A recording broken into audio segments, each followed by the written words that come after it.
اللهم صل على سيدنا محمد يا رب صل وسلم دائما أبدا على حبيبك.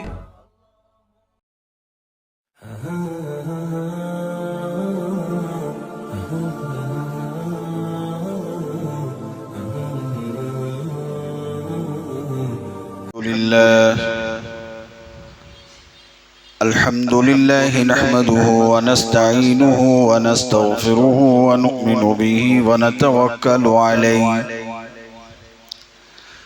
ونعوذ بالله من شرور أنفسنا ومن سيئات أعمالنا ونعوذ بالله من شرور أنفسنا ومن سيئات أعمالنا ونعوذ بالله من شرور أنفسنا ومن سيئات أعمالنا من يهده الله فلا مضل له ومن يضلله فلا هادي له ونشهد أن لا إله إلا الله وحده لا شريك له ونشهد أن سيدنا وسندنا ومولانا محمدا عبده ورسوله صلى الله تعالى عليه وعلى آله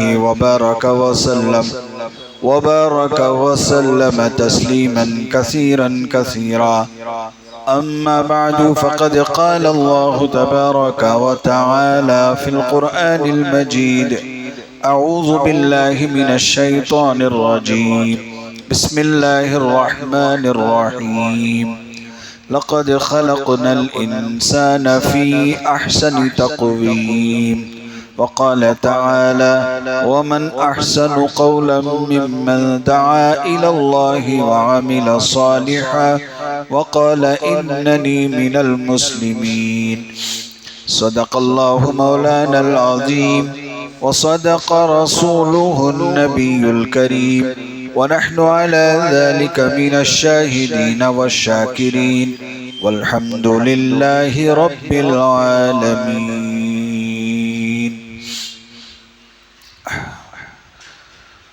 بزرگان محترم، حاضرین کرام، اللہ تبارک و تعالی نے ہم تمام کو انسان بنایا ہے. اللہ تعالیٰ کی جتنی مخلوقات ہیں ہر مخلوق کو ایک ڈھنگ سے، ایک اندازے سے اللہ تبارک و تعالیٰ نے ایک مناسب طریقے سے تمام مخلوقات کو پیدا فرمایا، اور ان مخلوقات میں سے سب سے اشرف، سب سے افضل اور سب سے اعلیٰ اور سب سے احسن جو مخلوق ہے وہ انسان ہے. اللہ تعالیٰ نے انسان کے پیدائش کے متعلق فرمایا لقد خلقنا الانسان فی احسن تقویم. ہم نے انسان کو عمدہ اور بہترین صورت میں پیدا کیا ہے. اس کی جو بناوٹ ہے، اس کا جو اللہ تعالیٰ نے ڈھانچہ بنایا ہے، جو خاکہ بنایا ہے، وہ بہت ہی عمدہ اور اعلیٰ ہے. اللہ تبارک و تعالیٰ نے انسان کا جو قوام اور اس کی جو بناوٹ، جس ڈھانچے سے انسان کو پیدا کیا ہے، اللہ نے خود فرمایا فی احسن تقویم، بہت ہی عمدہ اور اعلیٰ طریقے سے ڈھانچے سے ہم نے اس کو پیدا کیا. اللہ تعالیٰ نے دوسری جگہ فرمایا وَأَحْسَنَ صُوَرَكُمْ، ہم نے تمہاری صورت کو بہت ہی عمدہ رکھا. تو تمام مخلوقات میں سب سے افضل اور اعلیٰ اور اشرف، باعزت، باوقار، جس کے جینے میں کوئی مقصد ہو، جس کے کرنے میں کوئی صلہ ہو، جس کے مرنے میں اللہ تبارک و تعالی نے ایک دوسری زندگی کا وعدہ رکھا ہو، یہ حضرت انسان ہے. انسان کے علاوہ کوئی دوسری مخلوق ایسی نہیں ہے جس کے جینے میں کوئی اور ایسا بنیادی مقصد ہو جیسے انسان کے ساتھ جڑا ہوا ہے. اللہ تبارک و تعالی نے انسان کو ایک مقصد کے لیے پیدا فرمایا اور اس کی بناوٹ اور اس کی پیدائش بہت ہی اعلیٰ طریقے سے اور عمدہ اور احسن طریقے سے بنایا. اور تمام مخلوقات میں انسان کو فضیلت بخشی، انسان کو عزت بخشی، انسان کو وقار عطا کیا۔ اللہ نے خود قرآن مجید میں فرمایا وَلَقَدْ كَرَّمْنَا بَنِي آدَمَ وَحَمَلْنَاهُمْ فِي الْبَرِّ وَالْبَحْرِ وَرَزَقْنَاهُمْ مِنَ الطَّيِّبَاتِ۔ ہم نے تحقیق کہ ہم نے بنی آدم کو وہ شرافت عطا کی ہے، بزرگی عطا کی ہے تمام مخلوقات پر، چاہے وہ مخلوقات زمین میں رہتے ہوں یا پانی میں رہتے ہوں یا آسمانوں میں رہتے ہوں، کہیں بھی وہ مخلوقات ہوں، ان تمام مخلوقات میں ہم نے انسان کو عزت عطا کی، انسان کو ہم نے شرافت عطا کی، انسان کو ہم نے تمام مخلوق پر فضیلت عطا کی۔ پھر فرمایا وَرَزَقْنَاهُمْ مِنَ الطَّيِّبَاتِ، دیگر مخلوقات کے مقابلے میں ہم نے انسان کو پاکیزہ حلال رزق عطا کیا، پاکیزہ حلال رزق۔ اللہ تبارک و تعالی نے دوسری مخلوقات کو جو پیدا کیا ہے ان کے کھانے پینے کا نظام الگ ہے، ان کے لیے حلال حرام پاک ناپاک کوئی چیز نہیں ہے، وہ جو ملتا ہے وہ کھا لیتے ہیں۔ صرف انسان ایک ایسی مخلوق ہے جس کے کھانے پینے میں بھی اللہ تبارک و تعالی نے پاکیزہ حلال رزق طے فرمایا کہ وہ حرام اور ناپاک چیز نہ کھا سکتا ہے، نہ پی سکتا ہے، اور نہ کوئی ایسی ناپاک چیز پہن سکتا ہے۔ پہننے اوڑھنے میں، کھانے پینے میں، رہنے سہنے میں اللہ تبارک و تعالی نے دیگر مخلوقات کے مقابلے میں انسان کو پاکیزہ چیزیں اور حلال چیزیں عطا کی۔ اس کا ذکر اللہ نے اس آیت میں فرمایا وَرَزَقْنَاهُمْ مِنَ الطَّيِّبَاتِ، ہم نے تمام مخلوقات کے مقابلے میں انسان کو پاکیزہ حلال رزق عطا کیا۔ اللہ پاک نے قرآن مجید میں رسولوں سے حکم دیتے ہوئے فرمایا کلو من الطیبات، پاکیزہ چیزوں میں سے کھائیے، یعنی اللہ نے انسان کے لیے کوئی ناپاک غذا نہیں رکھی، کوئی حرام غذا اس کے لیے جائز نہیں رکھا، اور پاکیزہ ہو۔ جیسے ناپاک چیزیں دیگر مخلوقات ہیں، آپ دیکھتے ہیں درندے ہیں وہ ناپاک چیزیں کھاتے ہیں، خون ناپاک ہے لیکن کچا گوشت کھا جاتے ہیں، لیکن انسان کو اللہ نے خون حرام کر دیا۔ خون ناپاک ہے، وہ گندگی اور غلاظت نہیں کھا سکتا، وہ خون نہیں پی سکتا، وہ خون کو کھا نہیں سکتا، اس لیے کہ ناپاک ہے۔ انسان کو اللہ تعالیٰ نے پاک چیزیں عطا کی۔ اسی طرح حرام اور حلال میں بھی فرق رکھا کہ انسان اگر مسلمان ہے تو وہ حرام چیز نہیں کھا سکتا، حلال چیز کھا سکتا ہے۔ تو یہ ذکر اس آیت کے اندر ہے کہ وَرَزَقْنَاهُمْ مِنَ الطَّيِّبَاتِ۔ پہننے اوڑھنے میں دیکھ لیجئے دیگر مخلوقات کو اللہ نے وہ لباس نہیں عطا فرمایا جو انسان کو عطا فرمایا۔ اللہ نے خود ارشاد فرمایا یا بنی آدم قد انزلنا علیکم لباسا یواری سوآتکم وریشا، ہم نے اے بنی آدم ہم نے تمہارے لیے ایک لباس اتارا جو تمہارے لیے اب تمہارے سطر کو ڈھانپتا ہے اور تمہارے لیے زینت بخشتا ہے۔ اور آگے فرمایا لباس التقوی ذالک خیر، تمہارے لیے بہترین اور عمدہ لباس ہے تقوی والا لباس، پرہیزگاری کا لباس۔ یعنی پہننے اوڑھنے میں، کھانے پینے میں انسان کے لیے جو لباس اللہ نے، جو بناوٹ، جو ظاہری سجاوٹ اللہ نے عطا کی، اس سجاوٹ کو اللہ نے تقوی قرار دیا، یعنی وہ سجاوٹ تقوی والا ہونا چاہیے، بغیر تقوی والا نہیں ہونا چاہیے۔ اللہ تبارک و تعالی نے انسان کو پیدا کیا، اسے خوبصورتی عطا کی، عمدہ چیزیں عطا کی۔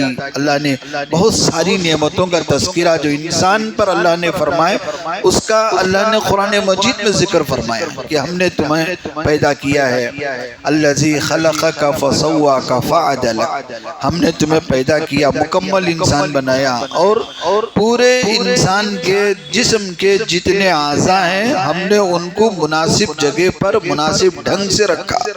اور اللہ نے اس کا ذکر فرمایا فَسَوَّاكَ فَعَدَلَكَ، تمہیں مکمل انسان بنایا، اور یعنی اس جسم کے اندر جو چیز جہاں ہونی چاہیے اس جگہ پر اس چیز کو رکھا اور مناسب ڈھنگ سے رکھا۔ یہ اللہ کا اندازہ ہے، اللہ کا علم ہے۔ اور آگے اللہ نے کئی نعمتوں کا ذکر فرمایا، ہم نے یاد کرو الم نجعل یہ قرآن سورہ بلد کے اندر اللہ ارشاد فرما رہے الم نجعل لہ عینین، کیا ہم نے انسان کو دو آنکھیں نہیں بنائی؟ ہم نے انسان کو دو آنکھیں عطا کیا، ہم نے انسان کو آنکھیں عطا فرمائی، بینائی دینے والی، روشنی والی، دیکھنے والی، ہر چیز کو نظر آنے والی، یہ ہم نے انسان کے لیے۔ وَلِسَانًا وَشَفَتَيْن، آگے فرمایا ہم نے انسان کو ایک زبان اور دو ہونٹ عطا کی، دو ہونٹ، ایسا ایک ایک عضو کا ذکر فرمایا، اور فرمایا دیکھو تمہارے اس جسم میں ہم نے یہ اعضاء بنائے اور اس کے اندر یہ خوبصورتی رکھی اور اس کو اس مناسب انداز سے پیدا کیا۔ اور آگے اللہ تبارک و تعالی نے فرمایا تمہیں ہم نے جو پیدا کیا ہے بہت ہی اعلیٰ اور احسن طریقے سے پیدا کیا ہے۔ اس کے بعد فرمایا تمہارے لیے ظاہری سجاوٹ کے لیے لباس اتارا، صرف جسم بنا کے نہیں چھوڑ دیا، تمہارے لیے ظاہری سجاوٹ کے لیے لباس بھی اتارا۔ کسی اور مخلوق کے لیے اللہ نے یہ لباس نہیں اتارا، صرف انسان کے لیے۔ اب دیگر حیوانات کو دیکھیں، ان کے لیے ایسا کوئی لباس نہیں ہے جو ان کی سجاوٹ، صرف اللہ نے انسان کو عطا فرمایا کہ ہم نے تمہارے سجاوٹ کے لیے، تمہارے ظاہری خوبصورتی کے لیے ہم نے لباس اتارا۔ پھر آگے اسی لباس کے بارے میں اللہ نے فرمایا وَلِبَاسُ التَّقْوَى ذَلِكَ خَيْرٌ، تمہارے لیے جو عمدہ اور بہترین لباس ہے وہ تقوی والا لباس ہونا چاہیے۔ تمہارے ظاہری کردار، تمہارے ظاہری ادائیں، تمہارے ظاہری جو بھی یعنی رفتار اور گفتار ہیں وہ تقوی والا ہونا چاہیے، پرہیزگاری والا ہونا چاہیے۔ اللہ تبارک و تعالی نے انسان کو یہ ساری فضیلتیں، یہ بزرگیاں اس لیے عطا فرمائی کہ انسان اللہ تعالیٰ کو اچھا نظر آئے، اعلیٰ نظر آئے، خوبصورت نظر آئے، اور دیگر مخلوقات کے مقابلے میں انسان کامل نظر آئے، انسان اللہ کا بندہ نظر آئے۔ یہ ہے اللہ تعالیٰ کا مقصد۔ ہم نے انسان کو کیوں اس طرح پیدا کیا؟ تاکہ انسان اس طرح نظر آئے کہ اللہ کو پسند آ جائے۔ اب اللہ کو پسند آ جائے تو انسان کو کیسا ہونا چاہیے یہ کون بتائیں گے؟ خود اللہ تعالیٰ بتائیں کہ تم کیسا رہو گے تو ہمیں پسند آئے۔ آج دیکھو دنیا کے اندر جو بھی کوششیں ہو رہی ہیں، آدمی جو بھی محنت کر رہا ہے وہ اسی لیے کر رہا ہے کہ میں اچھا نظر آؤں، میں اچھا دکھائی دوں۔ انسان کی کوشش ہے، ظاہری سجاوٹ ہے، نہانا دھونا، پہننا اوڑھنا، جو بھی انسان کرتا ہے کوشش وہ اس لیے کرتا ہے کہ میں چار آدمیوں کے سامنے اچھا دکھائی دوں، اچھا نظر آؤں۔ آدمی جو بھی اپنے چہرے پر سجاوٹ کرتا ہے، داڑھی بناتا ہے یا داڑھی مونڈتا ہے یا ٹوپی پہنتا ہے یا باسر کے بال بناتا ہے یا جو بھی کپڑے آدمی اختیار کرتا ہے وہ اس لیے اختیار کرتا ہے تاکہ میں چار آدمیوں میں اچھا نظر آؤں، اچھا دکھائی۔ ایک اصول ہمیشہ یاد رکھیں، ایک چیز ہوتا ہے اچھا لگنا، بھئی آپ کو اچھا لگ رہا ہے کہ نہیں لگ رہا ہے، اور ایک چیز ہوتی ہے اچھا دکھائی دینا، بھئی چار آدمیوں کے سامنے میں اچھا دکھائی دے رہا ہوں کہ نہیں دکھائی دے رہا ہوں، اور ایک چیز ہوتا ہے اچھا رہنا اور اچھا ہونا، اچھا رہنا اور اچھا ہونا۔ تین آدمی جو ہے اچھا رہنا اچھا ہونا کو چھوڑ دیتا ہے اور اچھا لگنا اور اچھا دکھائی دینا میں پڑا ہوا ہے۔ بعض لوگ ایسے ہوتے ہیں لوگوں کو اچھا دکھائی دینے کے لیے خود کو اچھا نہ بھی لگے آدمی اس کو اختیار کر لیتا ہے۔ مثال کے طور پر آدمی کچھ اپنی سجاوٹ چہرے کی، بال کی یا کپڑوں کی اس انداز سے بناتا ہے، اس کا اسٹائل بھلے اس کو اچھا نہ لگے لیکن یہ سوچتا ہے کہ چار آدمیوں کو اچھا دکھائی دے گا، تو چار لوگوں کو اچھا دکھائی دینے کے لیے اس اسٹائل کو اپناتا ہے جو اسے خود اچھا نہیں لگ رہا ہے۔ اسے کہتے ہیں بے وقوفی حماقت، کہ چار آدمیوں کو اچھا دکھائی دینے کے لیے آدمی وہ اسٹائل اپنائے، کپڑوں میں، سر کے بالوں میں یا اپنے چہرے کے بنانے میں، کہ چار آدمیوں کو اچھا دکھائی دے۔ یہ موت تک کبھی ایسا نہیں ہوگا کہ اس کی یہ سجاوٹ، یہ بناوٹ چار آدمیوں کو اچھا دکھائی دے، اس لیے کہ چار آدمی چار قسم کے ہوتے ہیں۔ ضروری نہیں کہ آپ جس اسٹائل کو، جس بناوٹ کو اپنایا ہے وہ چار آدمیوں کو پسند آئے، ضروری نہیں، کسی کو پسند آئے گا کسی کو پسند نہیں آئے گا۔ تو عقل مندی تو یہ ہے کہ آدمی یا تو وہ کرے جو اسے اچھا لگے، یا وہ کرے جو اچھا رہنے کا اللہ نے حکم دیا ہے۔ انسان کو اللہ نے پیدا کیا ہے تو وہ خود بتائے گا کہ تم کیسا رہو گے تو اچھا ہوگا، تم کیسا پہنو گے تو اچھا رہے گا، تم کیسا کھاؤ گے تو اچھا رہے گا۔ یہ کون بتائے گا؟ پیدا کرنے والا بتائے گا۔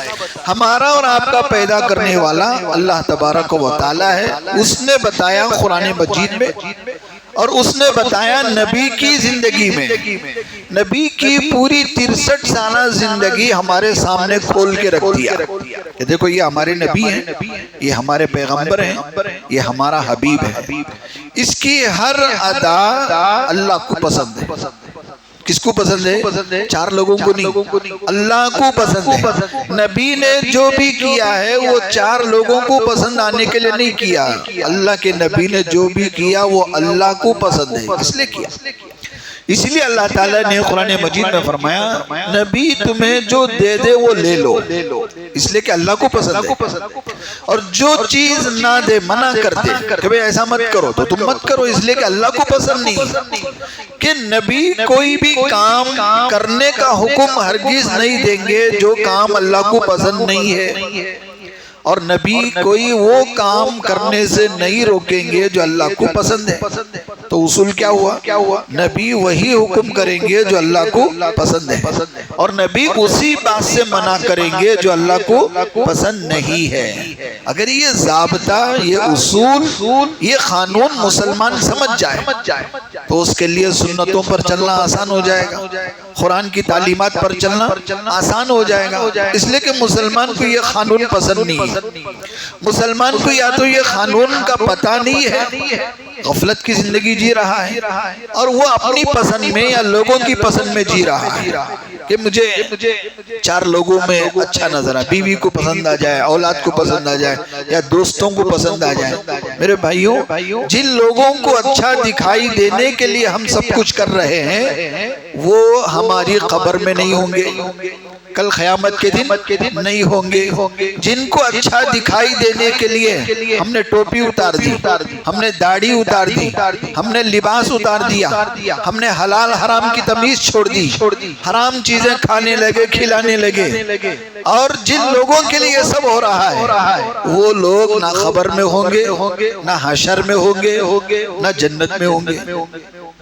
اس لیے کہ جو کام اللہ کی نافرمانی کے ہوں گے لوگوں کو بتانے کے لیے، ظاہر بات ہے اس کا انجام برا ہوگا، اس کا انجام اچھا نہیں ہوگا۔ انجام اسی کا اچھا ہوگا جو آدمی وہ کام کرے جو اللہ کو پسند آئے، اللہ کو اچھا دکھائی دے۔ تو یہ بات اگر مسلمان سمجھ جائے کہ میں لوگوں کو اچھا دکھائی دوں یا نہ دوں، یا مجھے اچھا لگے یا نہ لگے، اللہ کو اچھا لگ رہا ہے تو مجھے وہ کام کرنا ہے۔ ٹوپی پہننا مجھے اچھا نہیں لگ رہا ہے تو کوئی بات نہیں، پہنوں گا اس لیے کہ اللہ کو اچھا لگ رہا ہے۔ جبہ پہننا اگر مجھے اچھا نہیں لگ رہا ہے، شرم آ رہی ہے، تو کوئی بات نہیں، میں پہنوں گا اس لیے کہ اللہ کو اچھا لگ رہا ہے۔ داڑھی رکھنا بھلے مجھے اچھا نہیں لگ رہا ہے پھر بھی رکھوں گا اس لیے کہ اللہ کو اچھا لگ رہا ہے۔ تو اگر یہ طے کر لے مسلمان کہ مجھے وہی کام کرنا ہے جو اللہ کو اچھا لگ رہا ہے، تو کامیابی اس کے قدموں کے نیچے آ جائے گی، خوشیاں اس کے قدموں کے نیچے آ جائے گی، ہر جگہ آدمی کامیاب ہوگا، کہیں بھی وہ ناکام نہیں ہوگا۔ لیکن مسلمان اس قانون کو یا تو معلوم نہیں ہے یا تو جان بوجھ کے اپنی پسند میں لگا ہوا ہے یا لوگوں کی پسند میں لگا ہوا ہے۔ اور جب تک ہم اپنی پسند میں رہیں گے یا لوگوں کی پسند میں رہیں گے، میرے بھائیوں، مرتے ہی اس کا انجام معلوم ہو جائے گا کہ ہم جن لوگوں کے لیے یہ سب کچھ کرتے تھے آج وہ لوگ ہمارے ساتھ نہیں ہیں، نہیں ہوں گے، نہ قیامت خبر میں نہ قیامت کے دن۔ اس لیے یہ بات طے ہو گئی، ہم سب کو یہ طے کرنا ہے کہ موت تک ہمیں وہی کرنا ہے، کھانے پینے میں، رہنے سہنے میں، پہننے اوڑھنے میں، وہ کرے جو اللہ کو اچھا دکھائی دے، جو اللہ کو پسند آئے۔ لوگوں کو پسند آئے یا نہ آئے اس سے کوئی ہمیں مطلب نہیں ہے، یا خود مجھے پسند آئے یا نہ آئے اس سے کوئی مطلب نہیں ہے، مجھے تو وہی کام کرنا ہے جو اللہ کو پسند ہے۔ اگر یہ طے کر لے مسلمان تو اس کے لیے کامیابی ہی کامیابی ہے۔ جیسے آدمی کاروبار کرتا ہے، تجارت کرتا ہے، آدمی چار آدمیوں کی باتوں میں آ جاتا ہے، حرام راستے میں پڑ جاتا ہے، کمائی دھندا حرام طریقے سے کرنے لگتا ہے، تو اللہ پاک کیا کرتے ہیں؟ اس کی کمائی میں برکت اٹھا دیتے ہیں، اس کی کمائی میں خیر اٹھا دیتے ہیں۔ اللہ کے نبی صلی اللہ علیہ وآلہ وسلم نے فرمایا آدمی کی تجارت میں، لین دین میں، جب دو بھائی آپس میں معاملہ کرتے ہیں، ایک آدمی خریدتا ہے، ایک آدمی بیچتا ہے، اس کو کہتے ہیں معاملہ، بزنس، لین دین، تجارت یا کاروبار، جو بھی آپ نام لے دو۔ ایک خریدنے والا ہوتا ہے، ایک بیچنے والا ہوتا ہے۔ اب کہیں بھی چلے جاؤ، کسی بھی بازار میں چلے جاؤ، یہ دو قسم کے آدمی ہوں گے، ایک بیچنے والا اور ایک خریدنے والا۔ جب بیچنے والا اور خریدنے والا آپس میں معاہدہ کرتے ہیں یا معاملہ کرتے ہیں یا لین دین کرتے ہیں، تو یہ حدیث یاد رکھ لو، ذہن میں موت تک یاد رکھو اس چیز کو۔ فرمایا نبی کریم صلی اللہ علیہ وآلہ وسلم نے جب تک دو آدمی آپس میں معاملہ کرتے ہیں، تجارت کرتے ہیں، لین دین کرتے ہیں، خریدنا اور بیچنا کرتے ہیں، اس میں اللہ پاک برکت دیتے ہیں۔ ہاں اگر اس لین دین میں، اس معاملے میں، اس تجارت میں دونوں میں سے کوئی ایک بیچنے والا یا خریدنے والا، بیچنے والا یا خریدنے والا دھوکہ دیتا ہے یا جھوٹ بولتا ہے یا سود کا معاملہ کرتا ہے، اب اللہ پاک اس لین دین میں، اس بزنس میں، اس تجارت میں خیر اٹھا دیتے ہیں، برکت اٹھا دیتے ہیں۔ اب وہاں اس معاملے میں کیا نہیں رہتی؟ بھلائی نہیں رہتی، خیر نہیں رہتا۔ آدمی کو کیا لگ رہا ہے کہ میں نے دھوکہ دے کے زیادہ نفع کمایا ہے، یہ مجھے اچھا لگ رہا ہے، یہ مجھے کیا لگ رہا ہے؟ اچھا لگ رہا ہے کہ میں نے کیا کیا؟ جھوٹ بول کے 4 پیسے زیادہ نفع میں کمائے ہیں، یا ایک غلط چیز جھوٹ بول کے ہم نے جھوٹی تعریف کر کے اس کو اس کے سر پہ باندھ دیا ہے۔ یہ معاملہ ہو رہا ہے، یا تو آپ جھوٹ بول رہے ہیں، یا تو آپ سامنے والے کو دھوکہ دے رہے ہیں، یا خامخواہ سودی کاروبار کر رہے ہیں، یعنی آپ ایسا نفع اس کے سر باندھ رہے ہیں جو اس چیز کے نفع سے زیادہ ہے، ڈبل ہے۔ جتنا آپ مناسب نفع رکھ سکتے ہیں اتنا رکھنے کے بجائے سامنے والے کے بھولے پن کا فائدہ اٹھایا، یا سامنے والے کے تجربہ نہ ہونے کا فائدہ اٹھایا، سامنے والے کو تجربہ نہیں، سامنے والے کو اس کا علم نہیں، اور آپ نے اس کا غلط فائدہ اٹھایا اور زیادہ نفع رکھا، یا آپ نے جھوٹ بول دیا، یا آپ نے دھوکہ دے دیا، تو اللہ کے نبی صلی اللہ علیہ وآلہ وسلم نے فرمایا اب اس تجارت میں اللہ پاک برکت اٹھا دیتے ہیں، خیر اٹھا دیتے ہیں۔ ہمیں لگ رہا ہے کہ ہم نے زیادہ نفع کمایا، زیادہ پیسے کمائے، لیکن اللہ کو وہ چیز اچھی نہیں لگی، اللہ کو وہ چیز پسند نہیں آئی، تو اللہ نے کیا کیا؟ اس تجارت سے، اس معاملے سے، اس لین دین سے خیر و برکت اٹھا دیا، حلال نہیں رہا، حرام ہو گیا۔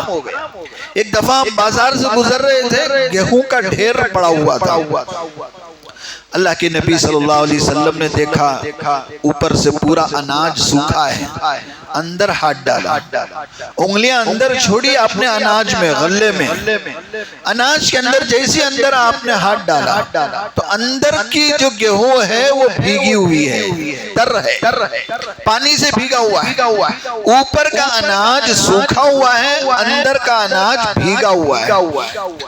تو اس جو تاجر تھے، اس گیہوں کے بیچنے والے دکاندار تھے، اس نے نبی کریم صلی اللہ علیہ وسلم نے اس سے پوچھا یہ کیا ہے؟ یہ اوپر سے سوکھا اندر سے گیلا، یہ کیا ہے؟ تو اس تاجر نے، بیپاری نے کہا یا رسول اللہ صلی اللہ علیہ وسلم رات کو بارش ہوئی اس لیے بھیگ گیا ہے۔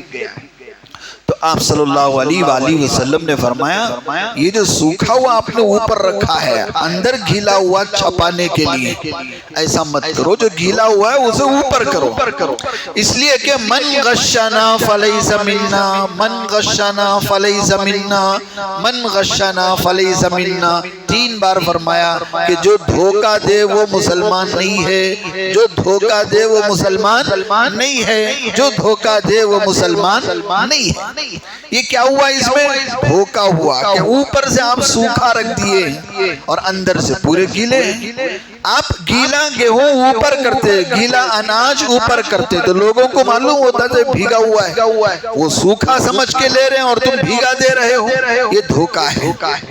اس لیے آدمی کو چاہیے کہ جو چیز جس سطح کی ہے وہ خریدنے والے کو بتانا چاہیے کہ یہ چیز اتنی کی ہے، یا اس چیز کے اندر یہ خرابی ہے، اس چیز کے اندر یہ کمی ہے۔ اب چاہیں تو نفع کمی پیشی کے ساتھ دے دیں، آپ اسے بات کریں کہ بھئی یہ چیز اس کے اندر یہ خرابی، اب چاہیں تو تھوڑے پیسے کم دے کر لے لو، مرضی ہو، نہیں تو چھوڑو، کوئی بات نہیں۔ لینا دینا، خریدنا بیچنا کوئی زبردستی کی چیز نہیں ہے۔ تجارت ہی اس چیز کو کہتے ہیں کہ خریدنے والا بھی راضی ہو، بیچنے والا بھی راضی ہو، یا کوئی زبردستی نہیں۔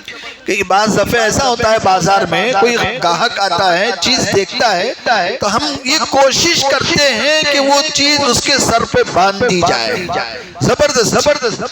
تجارت میں کوئی زبردستی نہیں ہے۔ خریدنے والا جب تک اس چیز سے سیٹسفائی نہیں ہوتا، راضی نہیں ہوتا، اس کے سر پہ باندھنا کوئی ضروری نہیں ہے، لوگ باندھتے ہیں۔ یا خریدنے والے آتے ہیں اور اپنی مرضی کی قیمت بیچنے والے کے سر پہ تھوپتے ہیں کہ دینا ہے تو اتنے پہ دو، نہیں تو مت دو، یا تھوپتے ہیں دینا اتنا ہی دو، یا اتنے ہی پیسے اٹھا کے دے کر چلے جاتے ہیں، میرے پاس اتنا ہی رکھو۔ دیکھو تجارت اسے نہیں کہتے، تجارت کہتے ہیں بیچنے والا بھی راضی ہو، خریدنے والا بھی راضی ہو۔ الا ان تکون انت راضی، تجارت کہتے ہیں کہ دونوں کی رضامندی، خریدنے والا اور بیچنے والا۔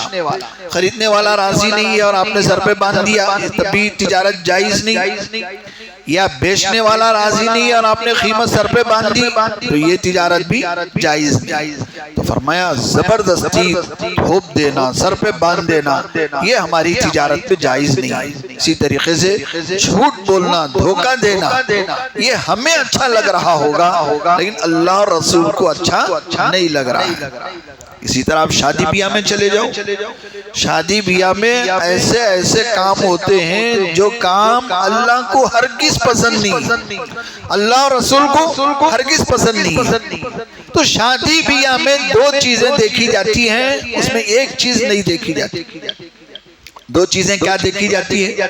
وہی 3 باتیں میں نے جو شروع میں کہا کہ آدمی ہمیشہ یہ سوچتا ہے کہ مجھے اچھا دکھے، مجھے اچھا لگے، اور دوسرا یہ سوچتا ہے کہ 4 آدمیوں میں اچھا دکھے، 4 آدمیوں کو اچھا لگے۔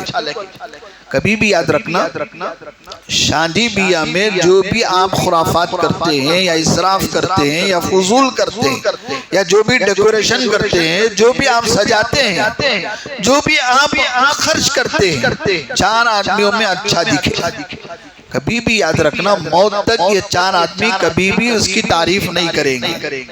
شادی میں آئیں گے، پہلی صف میں بیٹھیں گے، اچھے سے اچھا کھائیں گے، جتنی رقم آپ نے بنائی تھی ساری رقمیں کھائیں گے، ساری ویرائٹی کھائیں گے، اور کھائیں گے پیئیں گے ڈکار لیں گے، پھر شادی محل کے باہر نہیں آئے، اندر ہی وہیں بیٹھے بیٹھے بولیں گے کیا ضرورت تھی بھی اتنا فضول کرنے کی، کیا ضرورت تھی بھی ہمارے آدمیاں کب بھی سدھرتی ہو، ہمارے آدمیاں کب بھی سیدھے ہوتی ہو، سب کھا لیا، سب نگل لیا، حلق تک پورا چڑھا لیا، ابھی شادی محل کے باہر نہیں آئے، وہیں گرنا شروع کر دیا کہ شادی میں یہ ٹھیک نہیں، وہ ٹھیک نہیں، یہ ٹھیک۔ جن 4 لوگوں کے اچھا دکھنے کے لیے آپ نے یہ سب کچھ کیا نا، وہیں کا وہیں پورا پانی میں چلا گیا۔ اگر آپ شادی میں وہ کرتے جو اللہ کو پسند ہے، جو نبی کو پسند ہے، تو سب تعریفیں کرتے، اللہ بھی خوش ہوتے، نبی بھی خوش ہوتے، لیکن 4 لوگوں کو آپ نے خوش کرنے کے لیے کیا تو 4 لوگوں نے 4 طرح کی باتیں کی اور چلے گئے، آپ کو کوئی اس سے فائدہ نہیں ہوا، الٹا نقصان ہوا۔ اس لیے آدمی کی بے وقوفی اور حماقت ہے یہ بات کہ ہم وہ کریں جو 4 لوگوں کو اچھا دکھے، یہ حماقت ہے۔ عقل مندی، دانش مندی یہ ہے کہ ہم وہ کریں جو اللہ اور رسول کو اچھا دکھے، اللہ رسول کو پسند آئے۔ تو شادی بیاہ میں بھی اگر ہم اس بات کا لحاظ کریں تو انشاءاللہ اللہ تبارک و تعالی اس شادی میں خیر و برکت ڈالیں گے، اس تجارت میں خیر و برکت ڈالیں گے۔ بات شادی کی ہو یا تجارت کی ہو یا کوئی بھی لین دین کی ہو یا کوئی بھی معاملہ ہو، اگر ہم وہاں اس بات کا لحاظ کریں کہ اس کام میں اللہ اور رسول کی پسند کیا ہے تو انشاءاللہ ہماری زندگی کامیاب ہوگی، ہمارا وہ معاملہ کامیاب ہوگا، ہماری وہ لین دین کامیاب ہوگی، اللہ برکت دیں گے، خیر و برکت نازل کریں گے۔ ورنہ کیا ہوگا؟ کام وہیں کے وہیں اٹکے ہوئے رہیں گے۔ خریب ہو گیا، بات چیت بھی ہو گئی، لینے والا تیار بھی ہو گیا لیکن پیمنٹ نہیں آ رہا ہے یا وہ نہیں دے رہا، آگے نہیں بڑھ رہا ہے، کیا اٹکا ہوا ہے؟ لوگ بولتے ہیں دعا کرو حضرت بزنس اٹکا ہوا ہے۔ یہ بزنس کیوں اٹکا ہوا ہے؟ یہ لین دین کیوں اٹکا ہوا ہے؟ اس کے اٹکنے کی وجہ میں خود ہوں، خود تاجر ہے، خود مسلمان ہے۔ اگر وہ مسلمان اپنی تجارت میں غور کرے، تلاش کرے کہ اس کے اندر میرے اللہ رسول کی ناراضگی کی کیا بات ہے، اگر اس کو تلاش کرے، اس کو ختم کرے، انشاءاللہ اٹکا ہوا بزنس فوراً ڈل جائے گا۔ لیکن ہم لوگ وہ نہیں کرتے، ہم لوگ وہ غور نہیں کرتے کہ اس میں وہ کام کیا ہے جو اللہ کو پسند نہیں ہے، ہم وہ نہیں کرتے۔ ہم کیا کرتے ہیں؟ کام اٹکا ہوا ہے، فلاں بابا کے پاس جاتے ہیں، فلاں عامل کے پاس جاتے ہیں، فلاں حضرت کے پاس جاتے ہیں، حضرت تعویذ دے دو یا کوئی عمل دے دو یا دعا کر دو کہ یہ اٹکا ہوا بزنس آگے بڑھے۔ اب چونکہ ان کا بزنس بھی اٹکا ہوا ہے، لو ایک آدمی آیا چلو ہمارا بزنس ہو جائے، اللہ نے ایسے لوگوں کو ان کی بزنس کے لیے اٹھا کے رکھا ہے، تو وہ لوگ اپنے بزنس کے لیے جو کرنا ہے وہ کرتے ہیں، ان کا بزنس بھی ہوتا ہے، لیکن ان کا ہوتا کہ نہیں ہوتا خدا جانے، لیکن ان کا تو بزنس ہو جاتا ہے۔ تو بہرحال ہم فکر اس چیز کی کریں کہ اس معاملے میں شادی کا ہو یا تجارت کا ہو یا دکان کا ہو یا کوئی بھی معاملہ ہو، اس کام کے اندر میرا وہ کون سا ایسا کام ہے جو اللہ اور رسول کو پسند نہیں ہے۔ دیکھو پھر ہماری کامیابی ہوگی۔ اچھا لگنا ضروری نہیں ہے، اچھا دکھنا ضروری نہیں ہے، ضروری تو یہ بات ہے کہ اللہ اور رسول کو پسند آ جائے۔ اللہ تبارک و تعالیٰ نے انسان کو بڑے احسن طریقے سے پیدا فرمایا اور احسن دین، عمدہ سے عمدہ، اعلیٰ سے اعلیٰ دین وہ طریقہ ہمیں عطا فرمایا۔ اس سے بہتر لباس، اس سے بہتر پہننا اوڑھنا، اس سے بہتر رہنے سہنے کا سلیقہ، بات چیت کا ڈھنگ اسلام سے بہتر کوئی اور مذہب میں نہیں ہے، کسی اور تہذیب میں نہیں ہے۔ دنیا کی تہذیبیں ترقی کرتے کرتے بلندی پر آئیں، بلندی پہ آتے آتے کیا کیا؟ خود کو ننگا کر دیا، اپنی عورتوں کو ننگا کر دیا، خود ننگے ہو گئے۔ ہمارا اسلام وہ نہیں ہے۔ ہمارا اسلام کیا ہے؟ انسان کے بدن میں جتنے کپڑے زیادہ ہوں گے اتنی خوبصورتی زیادہ ہوگی، یہ ہے ہمارا اسلام۔ کوئی بھی آدمی صرف انڈرویئر سے باہر نہیں آتا، صرف بنیان سے باہر نہیں آتا، جتنی اعلیٰ جگہ جانا ہوتا ہے اتنے کپڑے زیادہ ہوتے ہیں۔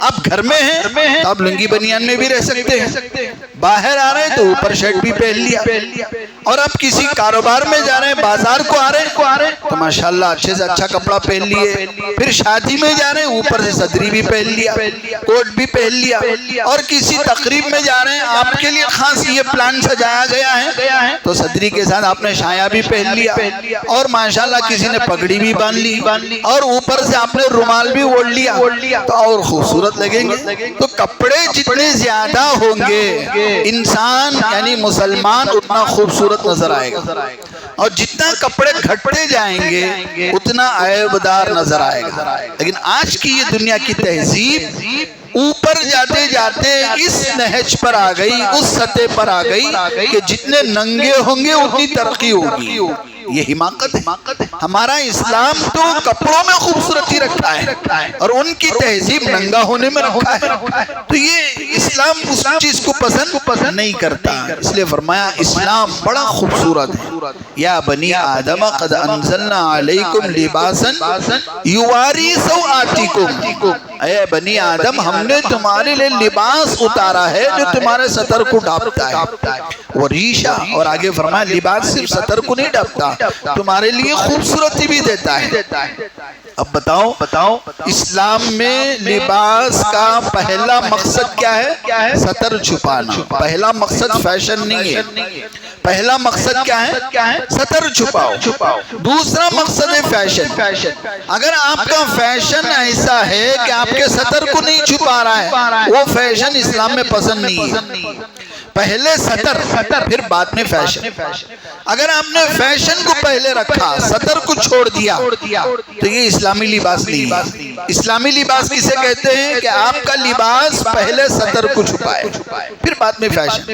آپ دنیا کے اندر جو بھی فیشن کا لباس پہنو، ٹی شرٹ پہنو، پینٹ شرٹ پہنو، کوٹ شوٹ پہنو یا کچھ بھی پہنو، یہ بات پہلے تلاش کرو کہ یہ لباس میرے سطر کو چھپا رہا ہے یا نہیں چھپا رہا ہے۔ اگر سطر کو چھپا رہا ہے تو وہ فیشن جائز ہے، اگر سطر کو نہیں چھپا رہا ہے وہ فیشن جائز نہیں ہے، چاہے وہ لباس مرد کا لباس ہو یا عورت کا لباس۔ دنیا کی تہذیب کیا ہے؟ دنیا کی تہذیب فیشن اول ہے، سطر سے کوئی لینا دینا نہیں ہے۔ سطر چھپ رہا ہے کہ نہیں چھپ رہا ہے کوئی اس سے مطلب نہیں، بس فیشن ہو، اب اسٹائل ہو بس۔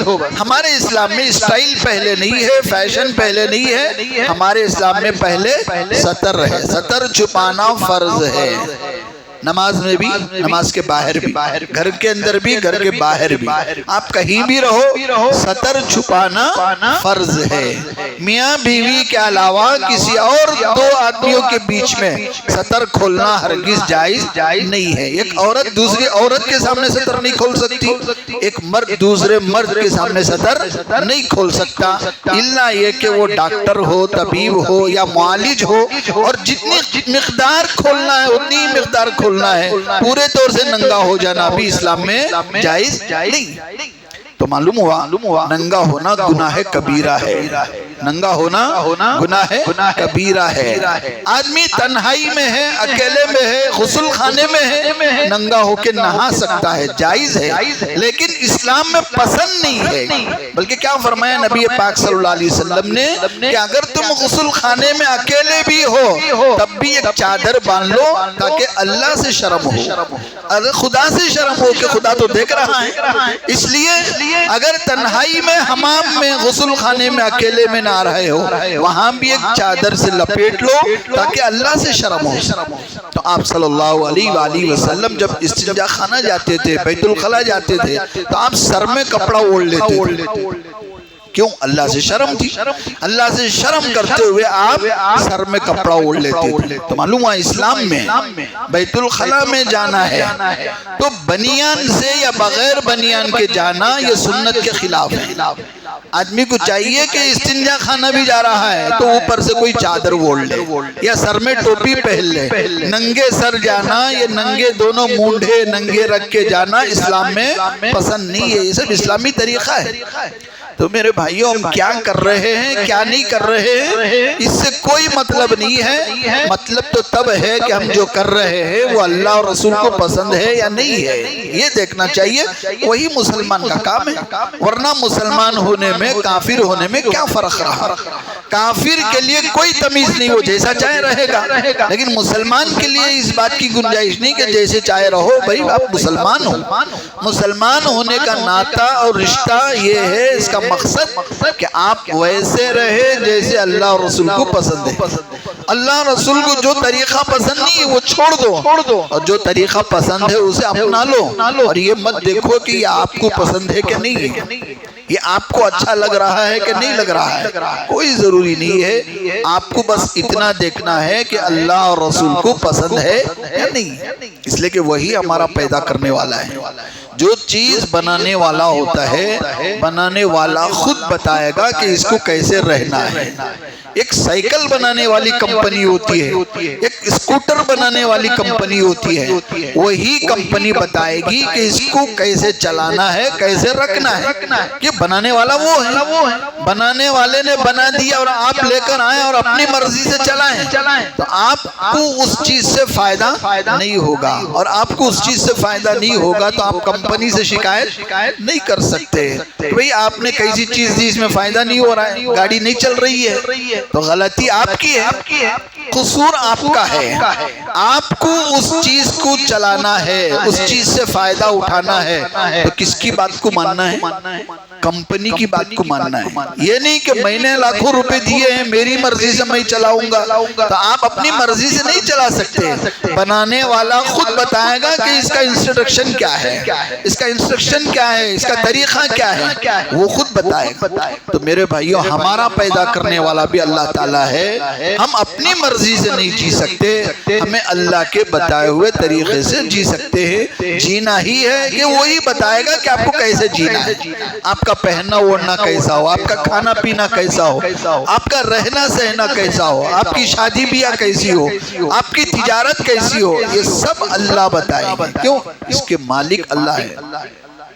ہم سمجھتے ہیں کہ گھر کا مالک میں ہوں، تجارت کا مالک میں ہوں، کاروبار کا مالک میں ہوں۔ مالک آپ نہیں، اللہ نے آپ کو دیا ہے، مالک تو اللہ ہے۔ وَلِلَّهِ مُلْكُ السَّمَاوَاتِ وَالْأَرْضِ، آسمان و زمین کی پوری ملکیت، بادشاہت اللہ کے پاس، وہی اکیلا ہے، اس کے علاوہ کوئی دنیا میں مالک نہیں ہے۔ اللہ نے مجھے دیا ہے تو اس کا مطلب یہ نہیں کہ میں مالک ہوں، میری مرضی سے جیسے چاہے رہوں۔ آپ کو اللہ کی مرضی سے چلنا ہوگا۔ تو اللہ کی منشا اور مقصد یہی ہے اللہ کا کہ آپ ویسے رہو جیسے اللہ رسول کو پسند ہے، ویسے مت رہو جیسے آپ کو اچھا لگ رہا ہے یا چار لوگوں کو اچھا دکھ رہا ہے، اس سے کوئی آپ کو فائدہ نہیں ہے۔ چار لوگوں کے لیے آپ کریں گے تو خبر میں یہ چار لوگ نہیں آئیں گے، میدان محشر میں یہ چار لوگ آپ کے ساتھ نہیں رہیں گے، سب کو اپنی اپنی پڑی رہے گی، سب اپنے اپنے طور سے فکر کریں گے، وہاں جا کے پچھتائیں گے کہ ہم نے کس کی بات مان لی، ہم نے کس کے پیچھے چلنا شروع کر دیا، اندھا دھن کس کی بات ہم نے مان لی۔ وہاں خون کے آنسو رونا پڑے گا۔ اگر آپ چاہتے ہیں وہاں رونے کی نوبت نہ آئے، وہاں پچھتاوا آنے کی نوبت نہ آئے، تو جیتے جی وہ کام کرو جو اللہ اور رسول کو پسند ہے، اس لیے کہ اللہ اور رسول کی پسند سب سے زیادہ اعلیٰ اور افضل اور احسن ہوگا میری پسند کے مقابلے۔ اور آپ بتاؤ، ایک بیٹے کی پسند ہے، ایک باپ کی پسند ہے، تو بیٹے اور باپ کی پسند میں بیٹے کے حق میں سب سے زیادہ اچھا کس کی پسند ہوگی؟ باپ کی پسند ہوگی، بیٹے کی پسند نہیں ہوگی۔ بھلے بیٹا کچھ بھی پسند کرے لیکن باپ کہے گا تمہیں یہی کرنا ہے، کیوں؟ باپ جانتا ہے کہ بیٹے کے لیے یہی اچھا ہے۔ بیٹا نہیں جانتا، مجھے اچھا تو لگ رہا ہے لیکن انجام میں اچھا ہے یا نہیں ہے بیٹے کو نہیں معلوم۔ بالکل میرے بھائیوں، میرا اور آپ کا قصہ ہے، مجھے بھلے کچھ بھی اچھا لگے لیکن انجام میں میرے لیے اچھا ہے یا نہیں ہے یہ میرا خدا جانتا ہے، میں نہیں جانتا، اور وہ بتائے گا تمہارے لیے کیا اچھا ہے۔ اس لیے کہ اس نے احسن کتاب اتاری، احسن پیغمبر بھیجا، احسن انسان بنا کے ہمیں پیدا کیا، تو احسن زندگی بھی وہ بتائے گا، میں اپنی مرضی سے نہیں جی سکتا۔ اللہ تعالیٰ سے دعا ہے کہ اللہ پاک ہمیں وہ سمجھ عطا فرمائے۔ احسن کہتے ہیں سنت کو، سنت، احسن کا مطلب کیا؟ میری زندگی احسن بن جائے، کیا کروں؟ سنتوں کو اپنا لو، نبی کے طریقے کو اپنا لو، اسی لیے نبی دنیا میں آئے ہیں۔ اگر ہم وہ اپنائیں تو انشاءاللہ میری زندگی احسن ہو جائے گی، اللہ رسول کو پسند آ جائے گی۔ اللہ پاک ہمیں اس کی توفیق عطا فرمائے، موت تک ہمیں سنتوں کو اپنانے کی، اس کے مطابق زندگی گزارنے کی توفیق عطا فرمائے۔ آپ حضرات سے گزارش ہے نماز میں، وآخر دعوانا ان الحمدللہ رب العالمین۔